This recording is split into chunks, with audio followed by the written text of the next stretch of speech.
Oh, there you are. Everyone, and welcome to one fun-filled episode of Fangirlz Assemble. We were off last week, and Kristan wasn't with us the following week. So this is the episode for in 2 weeks' time, all three of us are here together. Yay! How are you, Maddie and Kristan? I'm good. I'm just I'm getting ready to leave for China on Tuesday. So I'm, of course, behind on packing and everything. So, that's not stressful. But I do plan on reading a bunch of comics on the way there. I've got a 14-and-a-half-hour flight.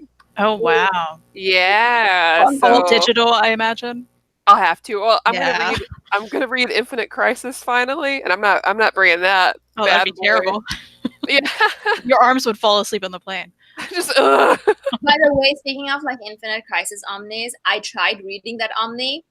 5 minutes later, I'm like, this Omni gotta go. I could not. And it got nothing to do with the content, but it's just that weight. I'm like, I can't. Well, now that I've waited until now to read it digitally, I know that I'm never going to pick it up and open it to read it. It's just my arm fell off because of this. This is what happened. How are you, Kristan? I'm doing okay. Things are okay. It looks like you're promoting Toy Story. Yeah, I heard that. I guess I am. I'm excited. The Toy Story 4 coming out next week. I'm surprised that there isn't not a lot of fanfare about this. Well, there's a lot of people with their hot takes where they're like, we don't need another one. And I'm like, what's wrong with you? You're going to see it and you're going to love it. So why would you say that? Like everyone, right? They're like, we don't need another one. What do we need? It's like, you're going to watch it. And they've all been good so far. Yeah. It's not like it was like, oh, another one. They're all really good. Toy Story 3 it wasn't like Cars. Incredible. Yeah. And even the Toy Story part of the Kingdom Hearts game was good. So obviously the franchise is still doing a good job. Mm-hmm, mm-hmm. And the thing is, even if it's bad, go watch it and then come out and be angry about it. I know if it's bad because it's my 2 hours time. Yeah. I don't care for bad movies. Because it, to go there, watch it, and then come back. Ugh, bad. Anyway, before we get started, so you guys see a lot of books over here behind me? Mm-hmm. Do you know where I get them from? It has to be InStockTrades.com. Yay! Where you get the best deals ever. I mean, that's the place to go for InStockTrades.com. For comic books, InStockTrades.com. We need to get better at this. I think we're great at this. What are you talking about? Yeah, we're amazing. You probably got all this for 50% off, right? Up to 42% to 50% off. And girl, tell me you spent $50 for that free shipping. Of course I do. I mean, can't not. You know how each of these are about So these are $34.99, but I get it for $23 about, and then I get two of them. Plus, I'll throw in one of my image trades, and voila, I'll get $50 free shipping. It's so perfect. You can't get a better deal anywhere else. You can't. No, anywhere else you can get that. And we have lovely Emily providing this kick-ass customer support. Anytime you have any problem, you know that she will take care of us. She's fantastic. So great. One time I had ordered a book I already had, which has happened a couple more times. You mean a few times? Yeah, I keep doing it. And before it shipped out, I was like, Emily, oh my God, I made a mistake. I've already ordered this. Can I switch it out for something? I think it was one of the DC Deluxe. Mm-hmm. And so she let me swap it out for a different DC Deluxe. Oh my God. I was like, perfect. Shipped out. I was like, damn it, Emily, you're so good. She is so good. So good. Next week, we have a special 50% off deal that's coming out. So now we don't know much about this book, but it's a hardcover and it's by Dark Horse. And we talked about it a few days ago, a few episodes back, that how Dark Horse hardcover is to die for. The best. So we just chose this because we literally chose it by judging it by its cover. By its cover. And go for it. Well, anyone watching on the Bro shows, they've been talking about this book too. So it's got a lot of hype just from the cover, which is like a creepy moon and a little kid. It is Moon Shadow Deluxe Edition hardcover. It's going to be 50% off, the best deal ever you're going to get. Yes, and it's by Jim DeMatteis. So apparently the book is known as to be the first painted comic book ever. Oh, So I don't know what that means. Like it's color painted, like it's instead of like traditional painting, I guess. Like I'm not artist, so I can't tell. But it's actually the first painted edition, and this is the first time they put it together in a nice package. So I'm excited to read this. Looking at the synopsis, it kind of jived with me, and it was actually Kristan who picked it. So I did. I was like, that cover, guys. yeah, like that's how I'm like that cover, hardcover, Dark Horse. Done. We're good. We're good to go. So and It's that's also fun to go into something blind too. Get a good deal. Go into something blind. You know, it's gonna be nice format. right. Why Yeah. not? So the book would be on 50% off starting this Thursday, this Tuesday at 3 p.m. Eastern Standard Time, and that sale will run until next Tuesday at 2:59 p.m. Eastern Standard Time. But do not wait; get it as while it's hot.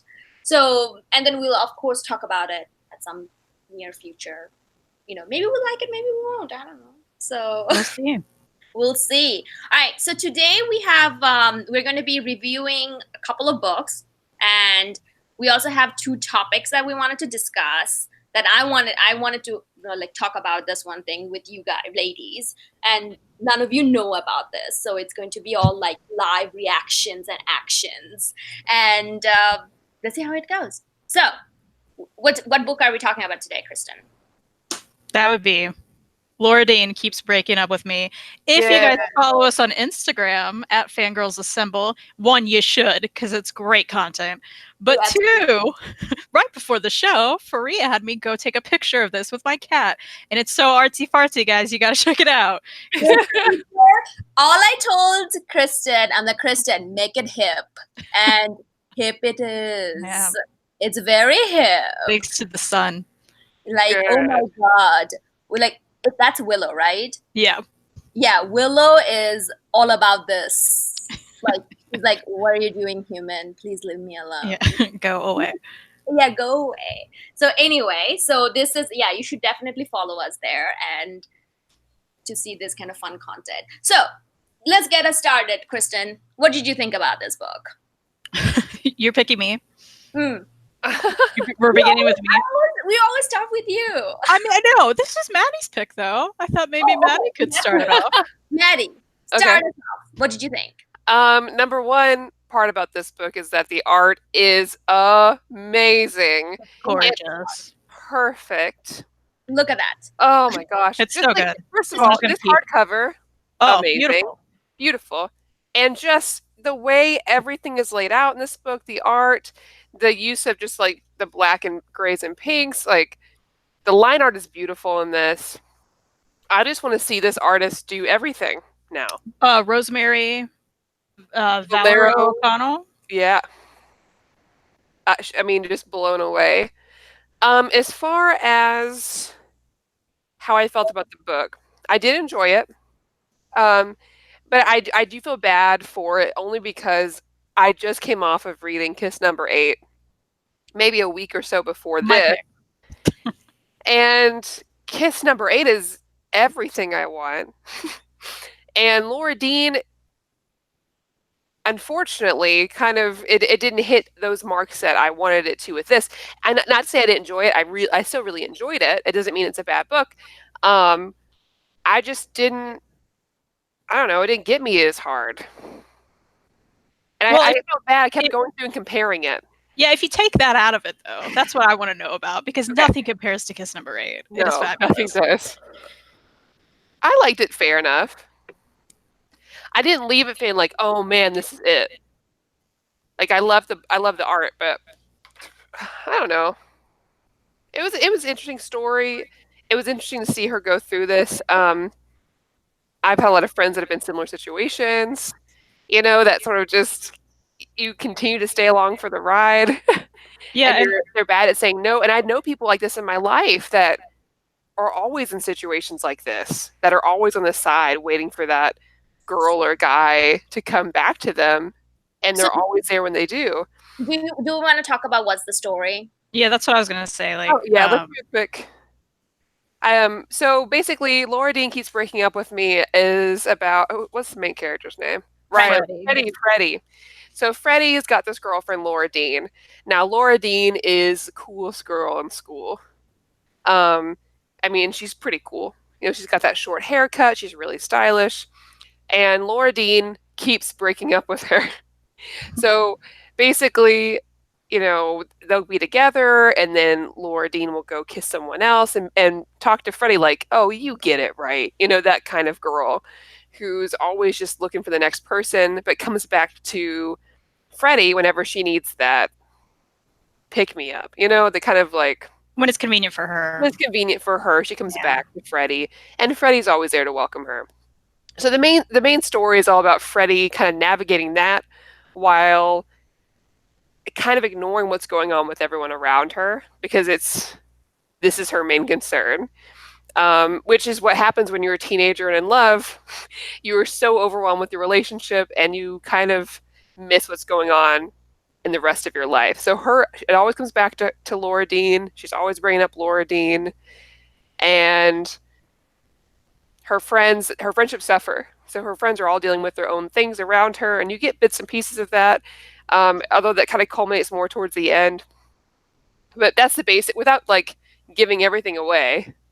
But I'm sure we'll touch on some spoilers. That's the overall gist of this. It's a very slice of life kind of. Yeah. It's not even if you say anything spoil. Nothing is like going to take away from the story. No. You know, yeah. It's like one of those kind of story. So yeah, so that's kind of like the basic premise of it. Kristan, what was your thought? You know, the whole thing centers around a really toxic relationship. I'm with Maddie and probably both of you. The art's amazing. I loved every part of that. But you know what? I love the story too, because at least at the end, spoiler, she wakes up a little bit. And that's usually what happens. I think no matter what, even if you can't relate to being in a toxic relationship, you've been in some sort of friendship or something where you're like, you know what? You keep going back to the person and back to the person, and you give them more chances, and you think you're doing the right thing, and then you realize that was not the right thing. Like, I could definitely look back and be like, I thought this person was my friend, and I kept talking to them and not realizing I felt bad every time I talked to them. Until afterwards, where you're like, oh, I cut myself out of that person's life for a reason, and that's great, and I'm glad I did that. So, you know, and they're in high school on top of everything. And I think no matter where, which makes everything worse because you don't know as much. And you don't know it until it happens. So I love the story. I feel like I've never read a story like this. And I think that's always a good thing. And it was well written. I love the use of text messages in this. Mm-hmm. I think that can go wrong a lot, or ignored completely. When it's 2019, it's like, well, why are we ignoring text messages? But there's really good use of technology throughout this whole thing. So, yeah. I also think, you know, without spoiling certain relationships, you know, there's a point where she meets someone and you're like, oh, is she going to start dating that person? And that's so like something that would happen. It doesn't happen. And you're like, yeah, that's really nice, right? It's like, oh, wait, that's refreshing. I know, I understand. Because it was a really great person in her life, at least. And hey, maybe it can happen later. But that was also sort of refreshing. Like, oh, we didn't go with the cliche thing we could have done in this. We just, you know. Right. Yeah. And you know, you make a good point about it, because it's not. I think this is something I do want to reread also once I have more time away from other books. But you're right. This is not a story we normally see or have ever seen. Like, for one, I've never read anything where like the popular girl is queer. Yeah. Ever. Totally. And then we don't always get a lot of stories with. Well, we have stories where queer women are bitches. That's true. That's real life. But I never see it in this context. I've never seen it in a graphic novel like this. So that is very interesting. And yeah, I mean, this is so. I was flipping through, and I forgot about one of the scenes, one of the kind of breakup scenes, where Laura Dean gets really mad. And I've been in that situation where this person's always like, do what you want, whatever. And the minute you do, they're like, yeah, fuck you, you're a terrible person. And I was like, oh shit, yeah, this is real. Some horrific reverse psychology situations. So for me though, like, everything that you guys are pointing, in terms of like, I really enjoyed that this is a new thing, that we did not see this kind of story, especially in terms of queer relationship and, the art. Oh my God, I could lick the pages. I wanted to Yeah. lick the pages because I felt like, the pink stuff were all sweet stuff. So if I lick it, I'll probably get something out of it. Do not recommend licking your page. That's gross. Disgusting. I do not. Don't do that. I do not Especially condone. with such a nice book. Yeah, it's such a good looking, nice book and everything. I did the mistake of also reading this after Kiss number 8, and I had the same reaction as Maddie did. See, I didn't have that problem, guys. On top of that, I was also reading like 4 first-second books a day. like, but also on top of that, though, what really kind of annoyed me, and because I think I'm just kind of done with this, because I'm like, no more. I don't care who's writing it, what's the story of the context is. I'm no longer interested into seeing one woman's suffering is being used to help another person to wake up. Like, I'm just done with that idea. Because even over here, she had a best friend who's going through such a terrible, terrible thing. We don't want to talk, it's kind of goes into the spoiler territory, but you know who I'm talking about. Mm-hmm. And that story is used to wake her up. Like, that was a stepping stone.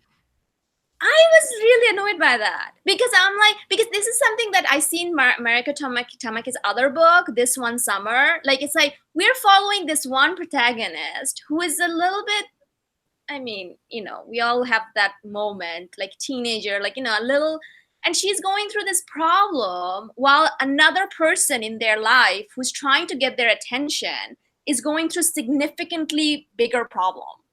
Like, this one summer, her mother was depressed because she had a miscarriage, and her best friend was struggling with her sexual identity while she was pining after this guy. And over here, well, I understand, hooray, because it even says that, it's like a step towards queer representation. But she's going through this, and her best friend is dealing with a disastrous life decision. Disastrous in the sense of very serious life decision. And that eventually woke her up. I was just like, why? Well, Freddie's not your type of character. I think No, we've seen in a lot of your reviews, like, characters that are young and immature and inexperienced and self-centered, like most high schoolers and middle schoolers are difficult for you to read. But Kiss number 8 wasn't. She was like, no, but that's a different type, though. It's just a different type of person. That's another thing I loved about this. Like, you don't have to like Freddie to be able to relate to Freddie. Mm-hmm. And I think it's clearly a young adult book. And I think about when I was a young adult and, I was a teenager, if I read this, I would be like, oh my gosh, like, here's someone who I can relate to. And, oh, wait, am I in a relationship like this? Am I in a friendship like this? I think it would be really helpful, Right. And I actually, like, that got me kind of thinking about it a little bit more, though, because I don't have much time for BS. Like, I have, like, it's not like I'm not, like, I don't want to talk about my romantic life, but the thing is, like, even with the friendship, I actually broke up with a friend because I'm like, I'm giving you advice and you're not taking my advice and you're just coming here and crying. I don't want that. Get out of my life. I did say that to a person. Later on, felt like a super shitty, but I just needed that break. And I don't think I have much problem doing that. Like, I think that means you're a little stronger than Freddie was, or you got to a certain point. Is it like more like I'm a shittier person? You're just a different person. Yeah, you're just different in a different point in your life too. I think. Yeah. I think if I had read this in high school, I don't know if I would identify with it as much, but I was a different person then because I was going through really tough shit in my life, more so than romantic relationships. So I would have been the kind of person who would look at Freddie at that moment and been like, girl, what the hell? What are you going through? But now that I'm older, I've gone through other experiences. I know how awful manipulative relationship can be too. And it's very easy for you to like ignore everything. especially when you're in high school. Lord, you Yeah. know, bless. All How over. high schoolers survive at all, how any of us survived into being adults is amazing. I just read so much. Like I just read. That's all I did. Because my dad said that what are you gonna do? You better become an engineer or I'm gonna marry you off. God. He's not gonna, but and then I'm like, yeah, oh my god, math, chemistry, physics.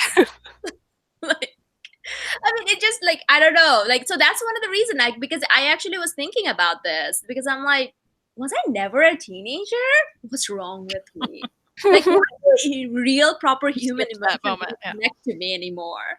Or maybe, and here's also like, my sister was actually kind of pointing out to me because we were talking about a different thing. It's like, maybe I have read way too much, like way too many fiction. Now nothing's new.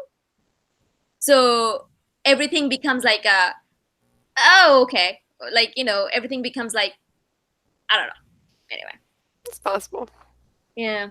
But that's a good looking book. I cannot get over that book. It's beautiful. It's very I nice. mean, My copy's over there, so I couldn't bring it. But oh god, like I wanted to mention another thing throughout it that I liked that I forgot about until I was flipping through here. But her and her best friend like make these what are I don't know what you call them, those, like little crafty dolls and stuff. Yeah, out of like different parts of like different things. That's something they love doing, and they like talk the whole time. So like you'll see them like kind of reflect their moods and what's happening in the story, and that's really neat and a little cute thing that like I've never seen in anything else either. Oh, that it was like in a Pillow in the Woods had that too. Oh yeah, yeah, like with her emotions. Yeah, yeah. Pillow of the Woods had a little bit of too, but that's kind of cute. Like I thought that was very funny. Like to do that, it's like no. Like they were being me. They were me. I connected with them. I connected with those. You were them the whole time. Yeah. Yeah, I related to those things. I'm like, girl, now.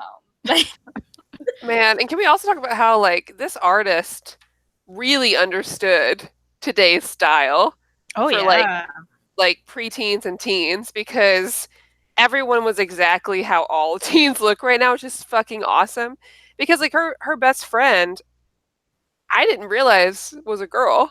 oh, okay. By the way, because and that's well, that's awesome because we never see that, right? Yeah, like, that's another thing we just never see. I automatically assumed it was like a non-binary character. Without realizing until she said, it was a girl and everything else. But I thought it was really cool. Because here's the thing: not only is a girl, but she's also a heterosexual girl. Like she's in a straight relationship, which is kind of takes the trope away from that as well.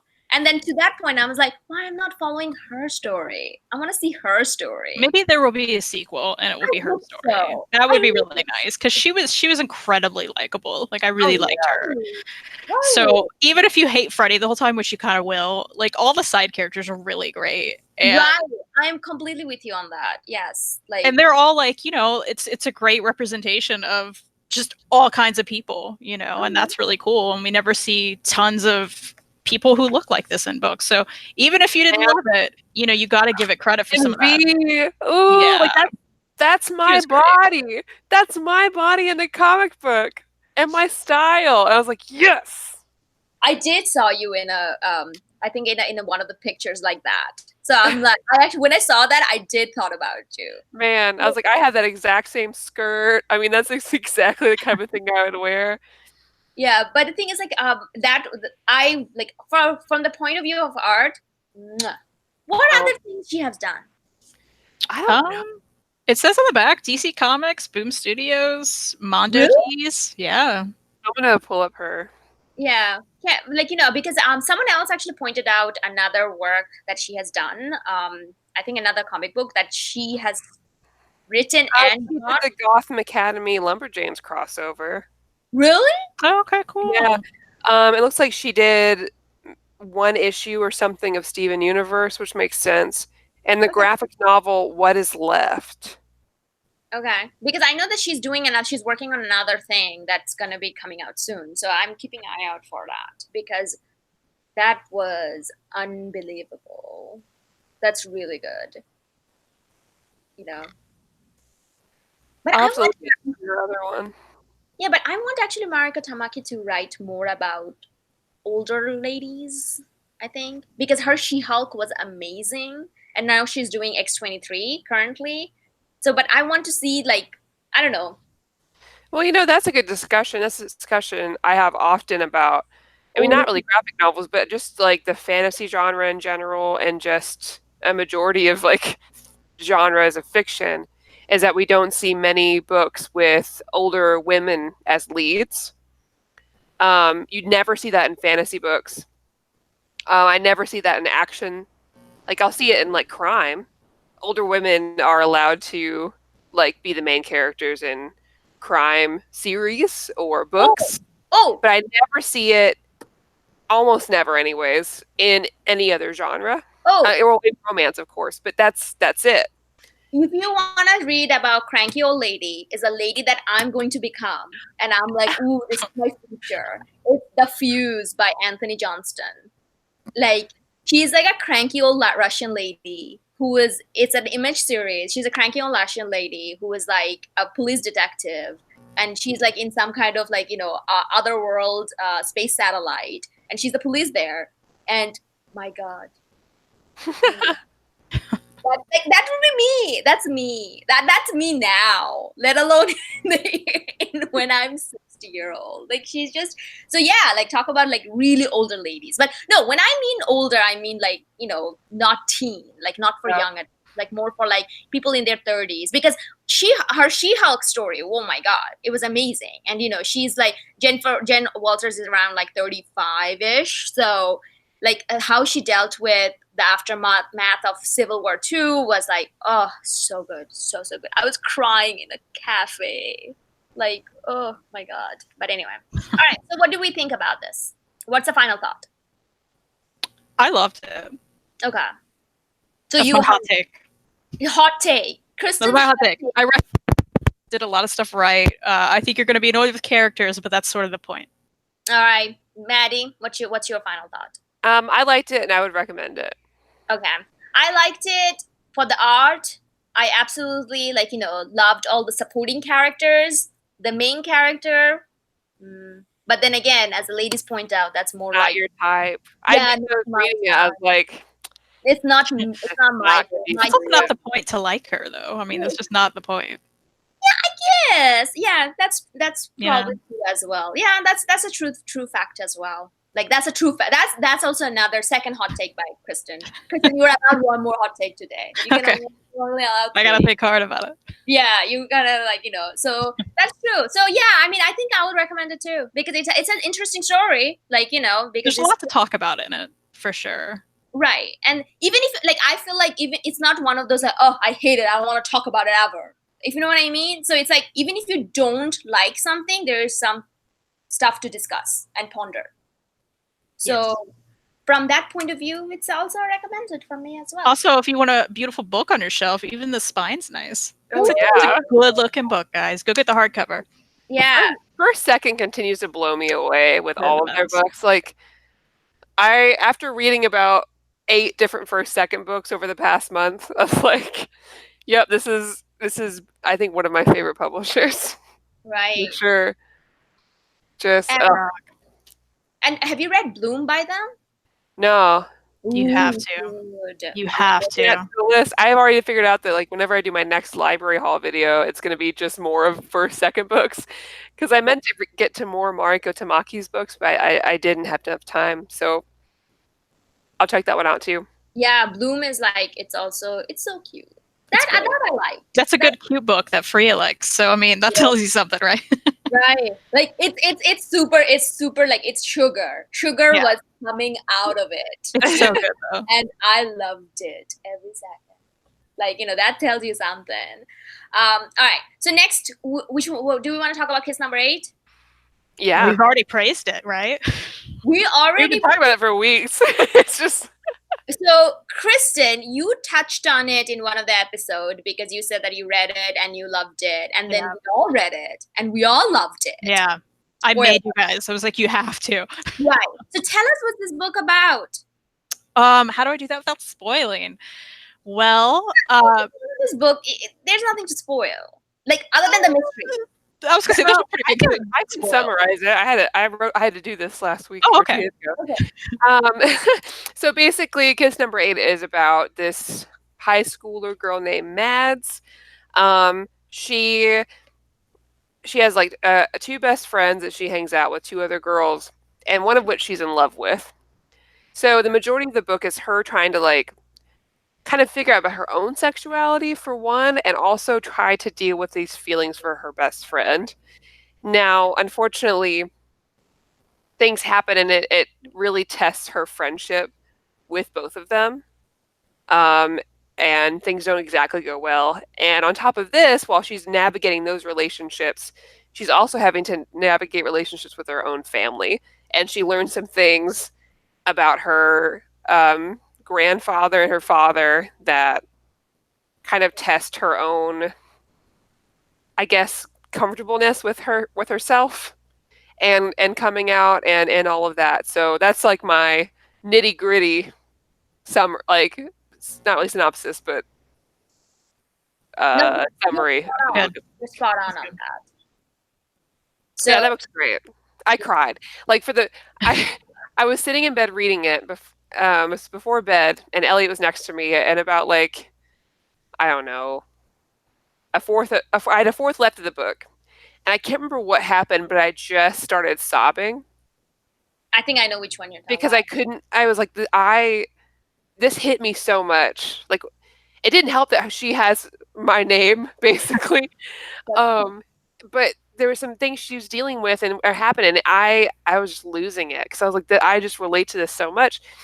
And like, I guess at this point I was like, man, how lucky are kids today?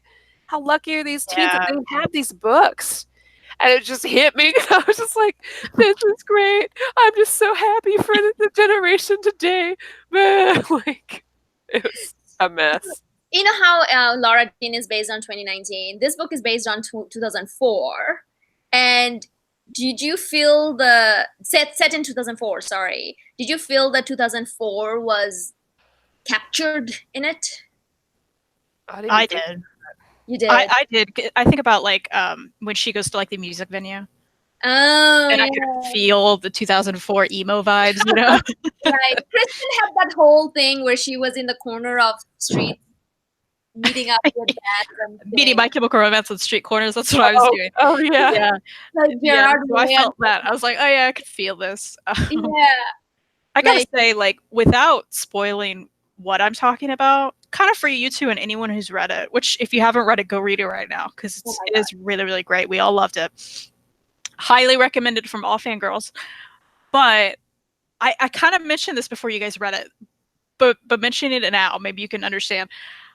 The thing I will never forget that this book did, that I loved so much, I don't think I've ever seen it done, at least like this, in another comic book, was when her dad, again, I'm being careful, her dad was remembering and verbally telling his daughter about his past and growing up with his mom. Right. And he was saying certain things and describing it a certain way, but visually you saw what actually happened. Oh, yeah. And it hit me in the chest. And then they did it again at the end. Right. With the diner. And I was like, this is incredible. So, like, I love that, like, break in reality from, like, how someone is either misremembering or they're just telling it completely different or something just happened where they just spun it all around. Yeah. And they don't understand how it actually was, but we get to see how it actually was. And that blew me away. I loved that. That was like comic book at its finest. Like visual storytelling. Best way to do it, yeah. Comic book, because there is no way you can do that in prose. No way. How would you do it? You couldn't, yeah. But the thing is, like in comic book or in movies, for example, you could do this, but it was like a movie moment. Like it was literally like watching like a scene unfold. Like I could do this and the scene was unfolding. It was amazing. That part of it. And they used it like very well. Like it wasn't overused or underused. Mm-hmm. It was used in 2 important moments, and it said that. Also, the ending, they also did the the end, Mhm. how it kind of, because kiss number 8 is, the whole story is kind of told from like, you at the very beginning you will go through kiss number 1 to 7 very fast. Kiss Yeah. number 8 is like the whole story of it, like, you know, what happens for it. And then it fast forwards from kiss number 9 to kiss number 17. And that's when I cried. It was so good. Yeah. I'm getting chills. I'm like, the way it was all so well done. I can't, like, it was so like, good. Oh like, God. And when oh she my kept God. having more kisses with that purse, I was like, oh God, this is so good. Man, and that book had conversations I was not expecting. You read it, I'm like, okay, this is how this is going to be. But the conversation about her grandmother was not one I was expecting to have, and it was beautiful. You Right. know, So or well grandmother. done. I mean, it was so wonderful and so poignant. I think and done so well, And especially for a kid who's like dealing with that, where they don't know how to accept it and they're embarrassed, but they Mhm. also feel a connection to that person, you know? And it's just, I was like, oh man, this is so real. This is what so many kids go through. And I'm right after, I was like, man, I want to buy this book and just send it to libraries, like school libraries. It's like, kids Yeah. need this. and the thing is, like, another thing that it did very well, and I don't think it's a spoiler, it's like she was bisexual. Like, Yeah. it wasn't, she wasn't like, you know, she wasn't I don't want to say full lesbian. Like, the fact that sexuality is a spectrum, that is what this is about. Because what happens is like, oh, she realizes that, like, you know, she doesn't have a preference. Like, that was like, Yeah. that was the thing. And I like, that's also done in a way, I think, like 2014 is probably like a prime time to have that set, because I mean, it was kind of like a time when queerness is accepted, but it also with a but, like, you know, it wasn't like, you know, it was I'm not saying that, oh, it's not all accepted now, let's hug it out. No, but I'm saying that it was kind of like in a very strange transition period at that point, like early 2000. And this kind of takes all of that and kind of talks about it in a very interesting fashion. Oh, absolutely. Because I feel like that's when we're first getting and I mean, we've always had these conversations, of course, but like in my own life, that was around the time where, we really started to have conversations about like the fluidity of sexuality, right? But And figuring that out. Um, man, this book, God. But yeah, and I love that they had that kind of like they had that happen without having a big conversation about it. right, and Because you're led to believe she's this one way, and honestly, she's probably demisexual. The kind that where she, has to really know somebody to develop feelings for them, right? Because that's kind of what I got a little bit from her in this book. But they did such a good job. This book's so good. and it's like the dialogues are also very realistic. Like, Yeah, people talk that way, and everything about it was that the feelings that people had, I feel like, even like, you know, the dad, or like, you know, people who are not, it's a process. I think that's something that is often overlooked. Like, you know, I talked about it in my review. It's like, we see like, oh, super accepting parents, or fuck off, you were out of my life parents. We yeah. don't, like, but over here it was different. It was like, okay, I need time to process this. And which is, I believe it's a fair thing. Right? Yeah, and even like with the ending with her dad, like, it's not really that big of a spoiler when you say, like, yeah, everything wasn't tied up in a bow and all nice and stuff at the end, which was totally realistic. And as much as maybe your heart wanted that to not be true, that's probably how it would really go down if this happened in real life, Correct. And and that's also a thing that she talks about, is like, oh, I want to say that I have superpower at the end, but I didn't. Like, so all of that. Hang on, my food delivery is here. You girls keep on talking. I'll be right back. Okay. Hey, Chris, is that a Moomin thing behind you? Yeah. Do you want me to grab it? Yeah. I can grab it. So, I don't know if you've noticed, but so I go to cons all the time, right? So I see what the trends are with like, well, everyone, but also younger people.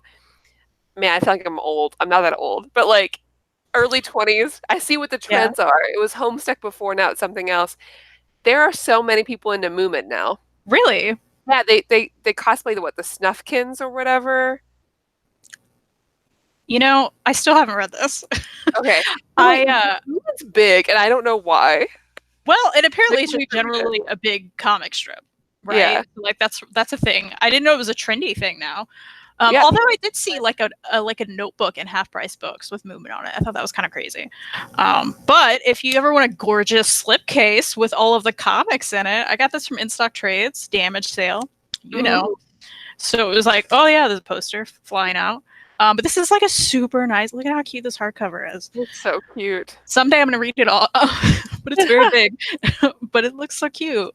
So I don't know much about it, but it was so cheap. It was when everything was like 80% off. Yeah. So it was like crazy. Yeah, that's a good pick. Yeah. Sorry, I just saw it at the corner of my eye. That's okay. I wish I knew more. I don't. I know nothing. I know that Moomin is a character. I know there's these like little wizard guys called Snuffkins. And I know it's cute. That's all I know. And all I know is people cosplay them now. And I don't understand what's happening. That's funny. I don't know. These trends are weird. I don't know how they start. But well, hey, another thing about Kiss Number 8 we didn't mention was she went to Catholic school, right? Was it Catholic school? Yeah, so I mean, yeah, because she went to mass every Sunday, which again, my life. Well, and that's another thing that like we don't see. I mean, look, I mean, maybe they're out there, and I hope they are, but I've never personally read a queer book with heavy basis in Catholicism too. Like that's how she grew up. She went to a Catholic school. She dealt with the people around her, dealing with the potential of her not being straight, which was a whole other thing, right? Like, it's just so many levels and so many good. There was like every level, every aspect, everything was explored in a way and explored in a realistic way. Like in that, I am just blown away by that. Like everything that happened, I'm like, yeah, that can happen. You know? So, so good. I want to leak that book now. Where is that book? Oh, we'll talk about art though. What did we think about the art? Oh, I loved it. Yeah. Okay, yeah. I wasn't too hot on it, but I wasn't too soft on it either. Like, it was okay for the story. Hot and soft, is that what you said? Hot and cold. I loved it. I thought it was great. It fit me. I like that style a lot, so. So, but the thing is, though, the artist, she did say that she took all the people from her life. Like, you know, like, everyone was based on people she knows. So it's realistic. That's cool. From that. And you could feel that. Like more books need to take a page out of that one because it's it hits so many notes. Take a page out of that in terms of storytelling point of view. Yeah. Especially slice of life, like because you know I'm not too keen on that. Giant Days and this, I would say they've done it A+ job in terms of this is life. Mm-hmm. This is how life is. Like, you know, you want to talk about that? This is how it is. So obviously this is a resounding approval from all of us. Yep. And 5 out of 5. Perfect. Oh, it's like 5 out of 5. I say it's 10 out of 5. Because I was going to say 10 out of 10. Like, well, that's same as 5 out of 5. You know? But yes, I do recommend, and it's also a gorgeous book. Like, you know, in terms of like production quality, First Second is killing it. Yeah, like First Second. So I highly recommend that. So do we want to talk about Eternity Girl next? Did you read it? Any of you? I did. I read it. You did? Yeah. Okay, so Eternity Girl was my choice. I'm glad how it worked out. Yeah. Like we all had one. Yeah, that's pretty neat. Okay, so Eternity Girl is by Madelyn Visaggio, who is also like a queer creator. And this is part of the Young Animal imprint. This is found out of that. And this is the way I want to describe it is that it's about extremely superpowered being. She's dealing with crippling depression after having her life kind of come to an end when she had to take down her arch nemesis. So not slice of life. It's a little bit different from that, and she's kind of going through the consequences of that. So I personally loved it because talking about to relate to something, I often deal with this level of not to her point. Like she's in a very by the way, trigger warning for this. There's a lot of suicide attempts, a lot of talk about clinical depression and suicides and all that. So I am very, very grateful that I never had suicidal thoughts. I've never been that depressed, but I did have a lot of kind of like, what's the point? Or people telling me that everything's fine. Why are you bothered? But the thing is like having that whole feeling of like I don't like, I'm not feeling altogether there. I guess that's how I say it. Because of work, work related thing, and all of her thing was not because of a relationship or because of like some trauma. It's because of something happened to her at work. And for that point of view, it's really, I don't know, there's something about it. And also like, talk about visual storytelling of this, like how she sees her nemesis just walking about that she murdered, like, she killed in order to protect the world, like just come alive and be there with her all the time in her consciousness, and then driving her. Like, I don't know, like a lot about that just kind of, it just connected to me. That's why I loved it. What's your thought? I'm really interested to know. This maybe could be because I read it too fast. I just thought it was okay. I didn't really care for it that much. I wanted to. I thought that, like, on paper, this seems like the kind of book for me. Mm-hmm. Reality bending, a character dealing with their own trauma, blah, blah, blah. But it just didn't get me. And I'm not sure why. I don't know. Because I read a lot of reviews after, and it seems like people either really love it or they're just like, yeah, okay. And I think somehow I fell in the okay category. Does this character exist outside of this? Is this like from anything? Or from the Young Animal imprint that I know that, but I'm saying that like killed. Because like some of the Young Animal books do have like the characters have existed before this. Right. Jade, the Changing Girl. Oh, she is Changing Girl. Shade the Changing Girl is? No, it's not Shade the Changing Girl. Sorry. Never mind. Okay, Shade the Changing Girl is another imprint. Right. And she has existed before this. Right. But I wasn't sure about Eternity Girl. I feel like maybe I should have known something about her before. I think it was standalone. Okay. Yeah. I tried to figure that out too. No, but she did existed in the Young Animal imprint that was there, like, in the recent one, Gerard Way's one. Okay. So she was started over there, and the incident happened there, and then this is a spin-off series of how she's dealing with it. At least, But I don't know. Like, I mean, I completely understand. If someone said that, oh, I didn't like it, I'm like, okay. Like, I like, it's one of those things. Like, I can totally see that it can be very divisive. What was your thought on it, Kristan? Yeah, I didn't like it. I didn't like it. I think Maddie has a good question with, did she exist before? Because I wasn't relating to her at all. I didn't understand her point other than, okay, you can't die and you're upset about it because you're living forever. I feel like I didn't get a lot of her personality other than she's upset a lot. Like, or like her history. I know there was that whole beginning with like, bits and issues from like older comics and stuff like that. But I didn't really get anything from it, and then it ended and I was like, oh, nothing really happened. That's how I felt, at least. I was like, oh, well, nothing really happened to like make me even like her, really. And it started off like really upsetting, and then when the acid trip came on, I was like, wait, what's happening? And I understood what was happening, but I don't know, I didn't see the point. Sorry. No, there's nothing to be sorry about, because I actually wanted to know other people's point of view on this, because I kind of like, really taken by the whole metafiction, and also like, I'm like, this is me. That is my level of depression.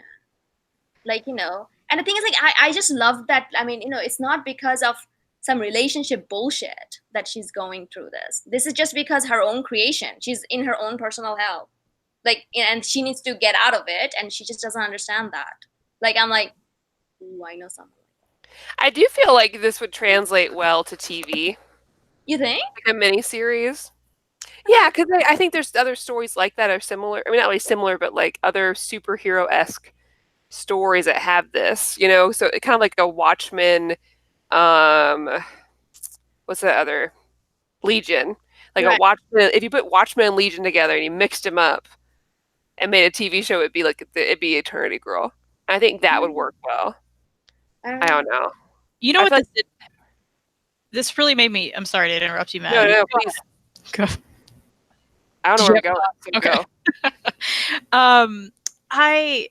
Go. The one thing I kept thinking about was exactly what I thought about with Mr. Miracle.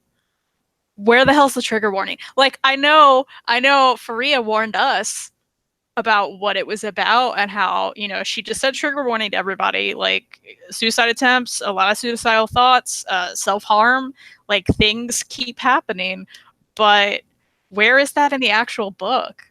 I don't understand that. Could that, like, put it in the front? Why is that so hard, people? I don't get it. Especially for the big two. What are you doing?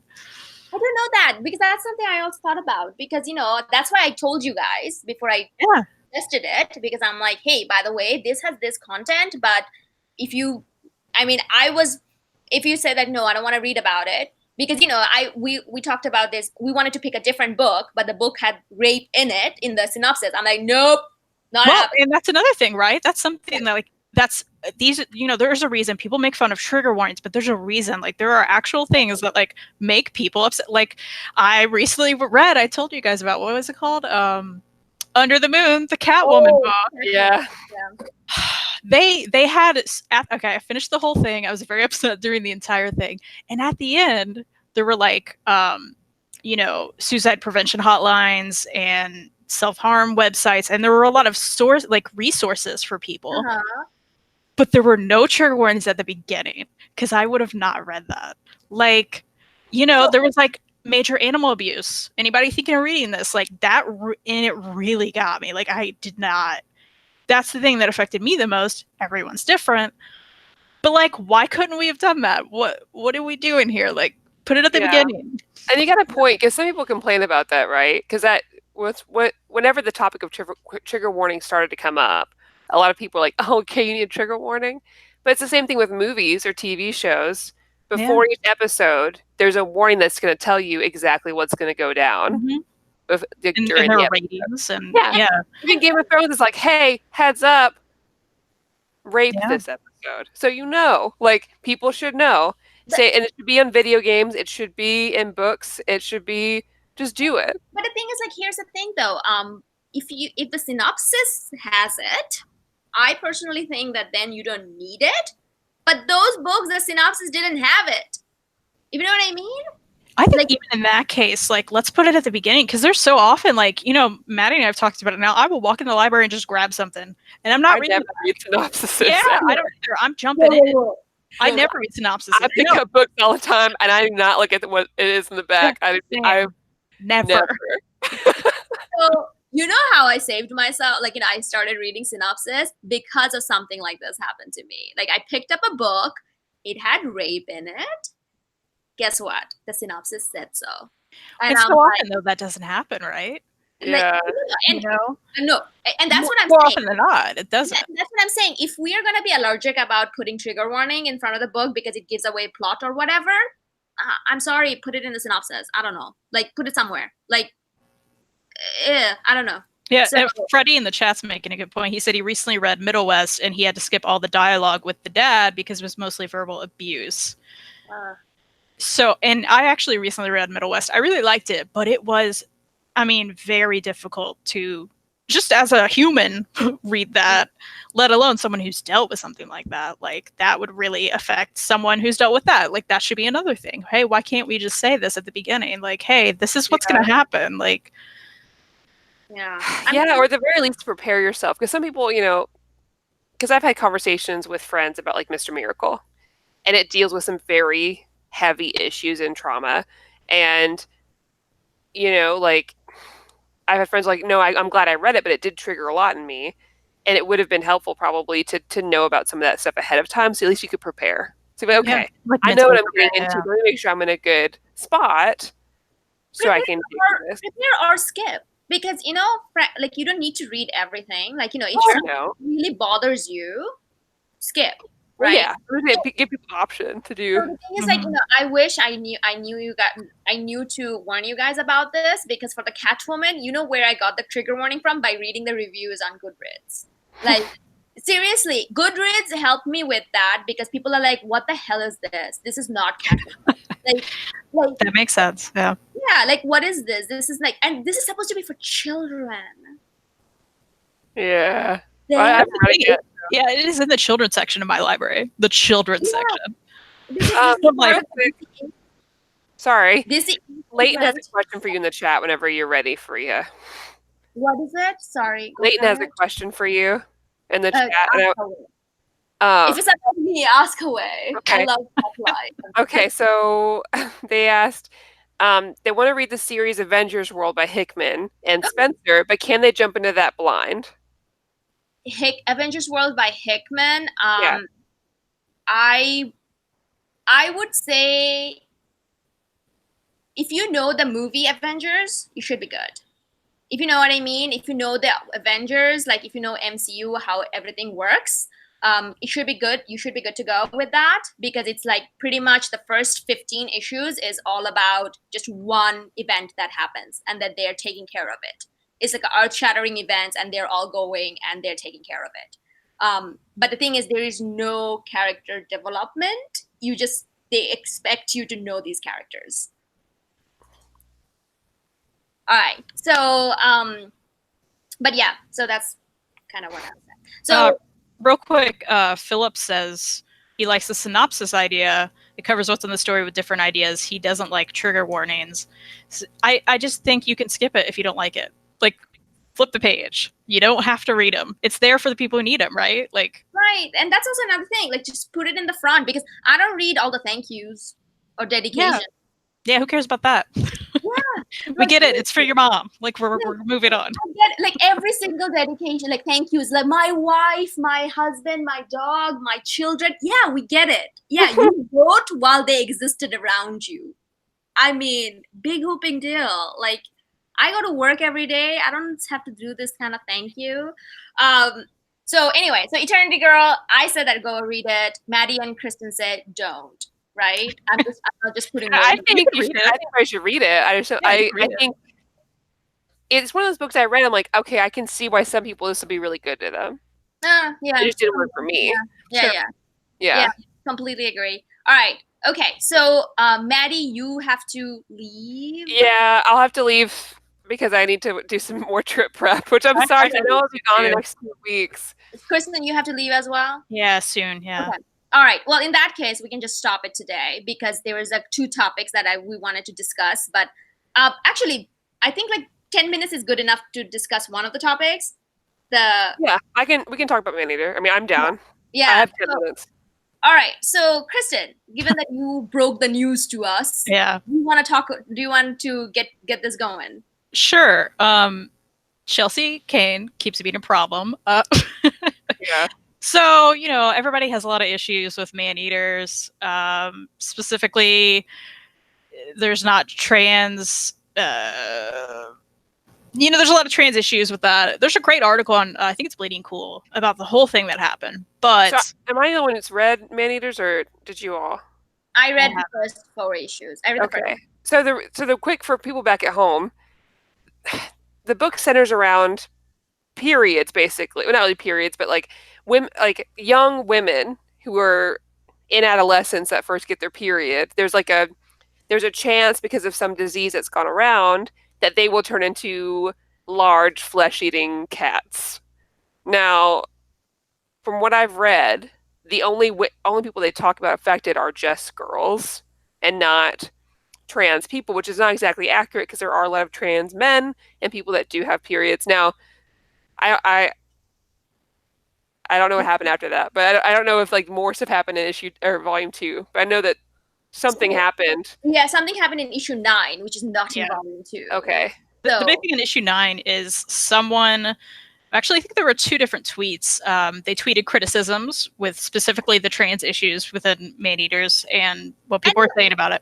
And by the way, a valid, like, it was not like, fuck oh, you. Yeah. It was very, like, well-written and valid and totally, you know. Like, it's like a criticism, you know. Like, hey, listen, you need to be aware of this kind of thing. Yes. So she took those tweets and literally put them into the book. They are in the back of, like... In the re-education camp, those are posters. Yeah. In the background. Now the Twitter handle isn't on them, but she did not reach out to the people who tweeted the tweets for permission or even acknowledge that it was a thing. She just printed them and it went out, and they were literal word for word tweets from word for word person. So what? Who does that? So that's messed up on a lot of levels, right? But then on top of that, she's really, guys, check out her Twitter if you want some tea, because she's really just digging that hole bigger and bigger. Oh, for sure. She's apologizing, but she's not doing it well. She's being rude to people who continue to kind of call her out, and that's confusing. Then she apologized for being defensive. But then on top of it all, she tweets, and I quote, "Would any of you be willing to be a trans sensitivity reader for our last few issues of Maneaters? We can't pay, but I will send you some comics," and then she goes on from there. So then everyone, of course, is replying like, what? You can't pay? You want people to just volunteer their time that, like, you offended with your work, right? And then she acts like she's not getting paid, which I don't understand because she's getting paid. And she's been saying that for a while too, right? Because I feel like we had a conversation a while ago about how Chelsea Kane came out and said that she's not making anything on Maneaters, which I don't believe for a second. Knowing how Image works, I don't at all believe that. But that's another thing. But maybe it's not. She's not making as much she hoped to. That's also a thing. Nothing though. I mean, that's not nothing, because she keeps saying, like, she replied to someone who was like, "Hi, you need to pay them," and but they said it actually nicer than that. And she said something like, Free and I were talking about this, but she said something like, "I like that you think I get paid for this." Yeah, that's what it's like. That's exactly what it was, and we're like, "Honey, please stop. Bitch, stop." That's what we're saying over here. So, I mean, okay, so the 4 issues that I read, I'm like, okay, this is not my level of feminism because I don't get that upset by period. It's okay. Like, I don't know. I was like, it was just very like, I'm like, okay, this is not me. But that doesn't mean that I'm not saying that it's bad. That I'm saying that this is something that needs to be talked about. You know, this is an issue. I understand where she's coming from, but she's coming at it in a different way than my comfort level. And that is, once again, completely fine. But that putting a criticism tweet, which was a perfectly legit to do this, and to do it in such a negative way, like, oh my God, look at this. This is the re-education camp that they're sending all those, like, you know, girls to. So this is the other side telling you. Like, this is not like, you know, she's not quoting like MRA or something like that. She's quoting supposed allies, like, you know, supposed to be on the same side and making them into some kind of monster. I don't care for that. Yeah, I loved the book. Which made me even sadder to hear it. Because when I read the first volume, I loved it. I really enjoyed it. And then to hear about this, I'm like, what are you doing? Because you didn't prove anything. Now you just look like a TERF. You just look like a trans exclusionary feminist. Like, what are you doing? Like, what? Today I learned that. Today I'm like, that's also apparently a thing. But the thing is, like, and that term is in one of those tweets that she puts in the like, that's where I learned it from. But Yeah. the thing is, to be honest though, it's all of like, this is for me though, it's not very new. I mean, I call it like white feminism, but the thing is like, well, it's not just white, it's like a little bit more advanced. But typically, it's like when you see the bad feminism, right? The one that gives everybody else a bad name, it's unfortunately white women, typically. I mean, the thing is like, it's like a lot of the time it's like, like things like, oh, you're wearing hijab, like, for Muslim, oh my God, it's patriarchy. Like, it's like, no, there is spectrum of that. Like, so I'm used to this, like, seeing this, but it was really hurtful to see someone who is actually vocal, creative person.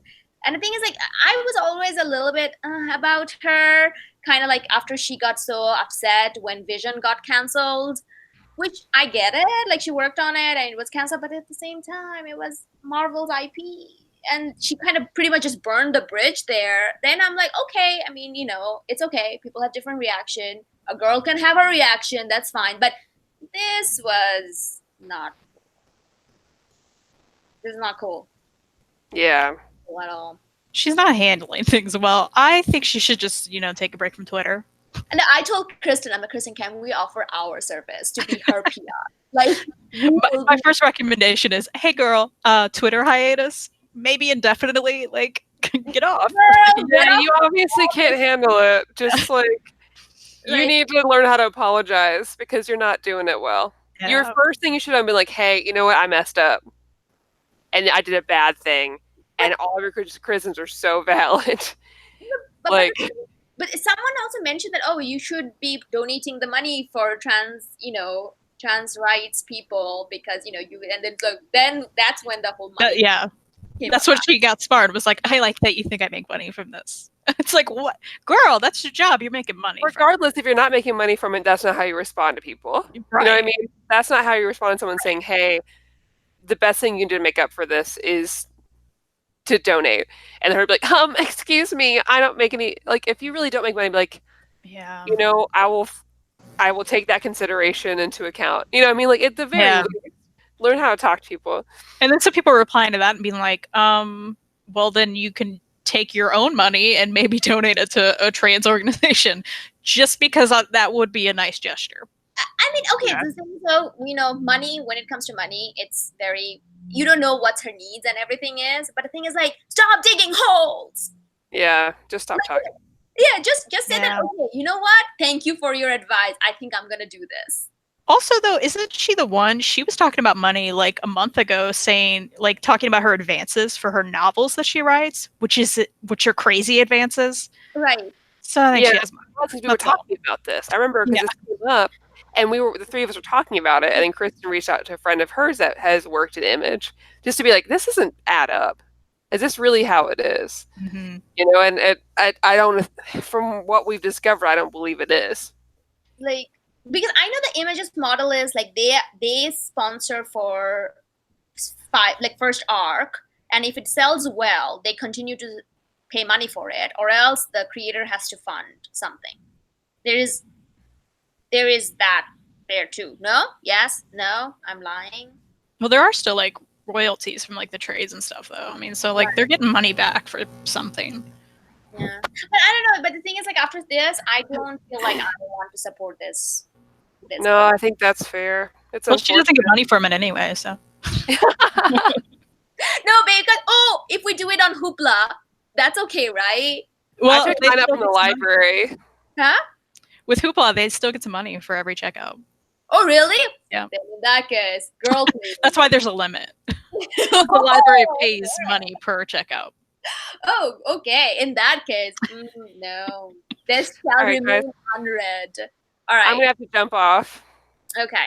Bye. I love you both, and I'll try to. If it happens to work out where I can join in next week, I'll let you know. We understand. I'll be 12 hours the other direction. So if you happen to move it a little bit earlier, I can meet you in the morning.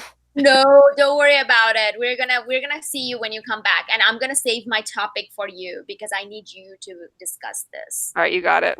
Yeah. All So when right. you come Have back, a good we'll- night. Bye, guys. Bye. Bye. So before we log off, do you want to tell people, Kristan, where they can go to get all the books? Yeah. All the books you ever need, instocktrades.com. Like we mentioned before, if you didn't hear, Moonshadow, the hardcover deluxe edition from Dark Horse, will be 50% off. It is our deal of the month. So, check it out. We're going in blind, and we want you to as well, because I'm sure it'll be a nice, Dark Horse, cheap, nice book. You want it. And it'll be so cheap that you'll want to get $50 in your cart, add some stuff. You could add Kiss Number 8, because we all loved it. You could add Laura Dean Keeps Breaking Up With Me, because it's a beautiful book. You can see if you like it. Right. You can add a lot of stuff. Great discounts. Absolutely. So go to instocktrades.com. And, Maddie jumped off. I wanted to kind of talk about it when she was there. But we're actually thinking about starting a separate channel for us where we're still going to be here doing our weekly show. But on that other channel, we're going to be doing some interesting reviews or lists. So for example, that one of the we talked about is that this is LGBTQ, this is Pride Month. So for that, we wanted to do some recommended LGBTQ plus books. We already talked about 2 over here, but obviously those 2 will be featured. But then there's like 100 more that Kristan knows about, and she's going to educate me. Then with another partner, I was thinking of like doing Hellblazer, the whole 300 issues. We want to read and talk about that. So yeah, I still in the kind of like the process. I'm thinking about what we can do about this. We're kind of talking about this, but yeah, if anyone has good video ideas, reach out to us. Yeah. We're the group, or leave a comment on this video. Right. Go to Instagram, Twitter. Yeah, our Instagram at Fangirlz Assemble with a Z. Our Twitter that Kristan moderates for us. What is it? Twitter is Fangirlz Live. Fangirlz Live. Assemble And was too long. channel is going to be Fangirlz Assemble, which we already got the channel. So so you can subscribe.